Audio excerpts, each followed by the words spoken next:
আসসালামু আলাইকুম everyone, welcome করছি নতুন আরও একটি ভিডিও দেখার জন্য। আশা করছি সবাই ভালো আছেন। আজকে আপনাদেরকে তৈরি করে দেখাবো টক দই।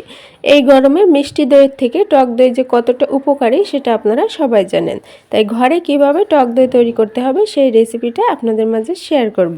আশা করছি ভালো লাগবে। ভালো লাগলে চ্যানেলটি সাবস্ক্রাইব করে রাখবেন, আর ফেসবুক থেকে দেখলে আমার পেজটিকে ফলো দিবেন। তাহলে চলুন আর কথা না বাড়িয়ে শুরু করি। এখানে আমি আজকে 1 লিটার গরুর দুধ দিয়ে এই টক দইটা তৈরি করব। এজন্য এখানে আমি 1 লিটার দুধ নিয়ে নিয়েছি একটি প্যানে। আর দুধটি একবারে বলক উঠে আসলে তারপরে চলে আসছি। দুধ বলক চলে এসেছে। এখানে 1 লিটার দুধকে জাল করে আমার 4 ভাগের 1 ভাগ কমিয়ে ফেলতে হবে, অর্থাৎ 3 পোয়া করে নিতে হবে। দুধটা একটু ঘন করে নেওয়াই ভালো। ঘন করে নিলে দইটা অনেক বেশি তাড়াতাড়ি জমে যাবে। আবার খুব বেশি ঘন করা যাবে না, যেমন 1 লিটার দুধকে হাফ লিটার করা যাবে না ঘন জাল করে। 3 পোয়া অর্থাৎ 1 পোয়া কমিয়ে ফেলতে হবে। 3 পোয়া যখন থাকবে দুধটা তখন নামিয়ে নিতে হবে। এই পর্যায়ে দুধটা আমার জাল করা হয়ে গিয়েছে, আমি একটি পাত্রে নামিয়ে নিচ্ছি। আর নামিয়ে নিয়ে এটি ঠান্ডা করে নেব কুসুম গরম থাকা অবস্থা পর্যন্ত। দুধটা এভাবে অনবরত নাড়তে থাকতে হবে, তা না হলে উপরে আবার সর পড়ে যাবে। আপনারা চাইলে ফ্যানের নিচে রেখে খুব তাড়াতাড়ি এটি ঠান্ডা করে নিতে পারেন। এভাবে আঙ্গুল ডুবিয়ে দেখবেন যে অনেকক্ষণ পর্যন্ত আঙ্গুলটা রাখতে পারবেন। সেরকম গরম থাকা অবস্থায় দুধটা আপনাদেরকে রেডি করে নিতে হবে। এখন একটি উইক্স দিয়ে ভালোভাবে এটি ফেনা করে নিচ্ছি। দেখবেন দইয়ের উপরে ফেনা ফেনা থাকে, এই ফেনাটা মূলত এভাবেই করে নিলে আপনারা দইয়ের উপরের ফেনাটা পেয়ে যাবেন। আর এখানে আমি হাফ কাপ পরিমাণ টক দই বা দই বীজ নিয়ে নিয়েছি। আর এখন এই দইটা খুব ভালোভাবে ফেটিয়ে নিচ্ছি।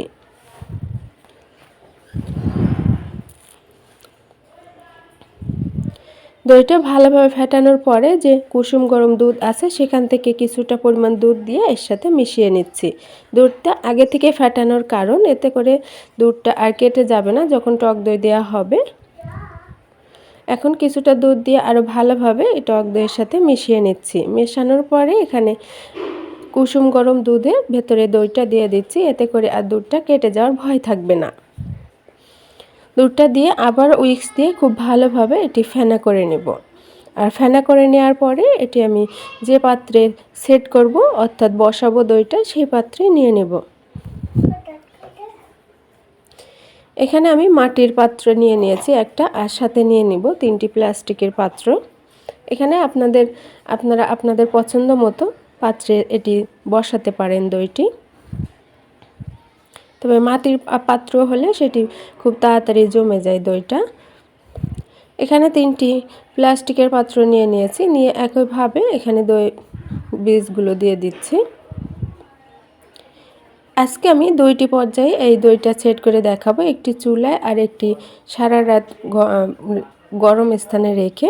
যে প্রাচীন বা পুরাতন আগে যে আমাদের দই আমরা যেভাবে বসাতাম ঠিক সেভাবেই করে দেখাবো। এই 3টি প্লাস্টিকের পাত্র আমি গরম স্থানে রেখে সেট করব, আর মাটির পাত্রটি আমি চুলায় সেট করে নেব। এজন্য এখানে একটি পাত্রের ভেতরে 3টি দিয়ে তারপরে এটি ঢেকে রেখে দেব একটি গরম স্থানে। আমি এখানে বন্ধ ওভেনের ভিতরে সারা রাত রেখে দেব, প্রায় 24 ঘন্টার মতো আমি রেখে দেব। আর যে মাটির পাত্র ছিল সেটিতে আমি এখন একটি প্যানে নিয়ে নিচ্ছি, আর এর ভেতরে দিয়ে দিচ্ছি একটি স্ট্যান্ড। আর স্ট্যান্ডের উপরে মাটির পাত্রটি দিয়ে দিচ্ছি। দিয়ে একটি তাওয়াল দিয়ে খুব ভালোভাবে চারি সাইড দিয়ে বন্ধ করে দিব।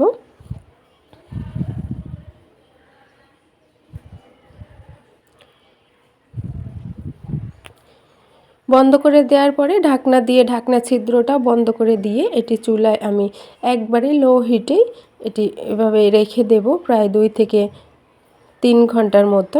আর 3 ঘন্টা পরে এটি প্রায় সেট হয়ে যাবে, আর তখনই এটি নামিয়ে আমি ফ্রিজে রেখে দেব। আর প্রায় 24 ঘন্টা পরে ফ্রিজ থেকে বের করে নেব, আমি নর্মাল ফ্রিজে রেখে দেব। আর ফিরে আসব টোটাল 24 ঘন্টা পর। 24 ঘন্টা পরে ফিরে এসেছি। দইটা দেখেন কত সুন্দরভাবে জমে গিয়েছে, আর প্লাস্টিকের পাত্রটাও কত সুন্দরভাবে জমে গিয়েছে। এটি আপনাদেরকে খুলে এখন দেখিয়ে দেব।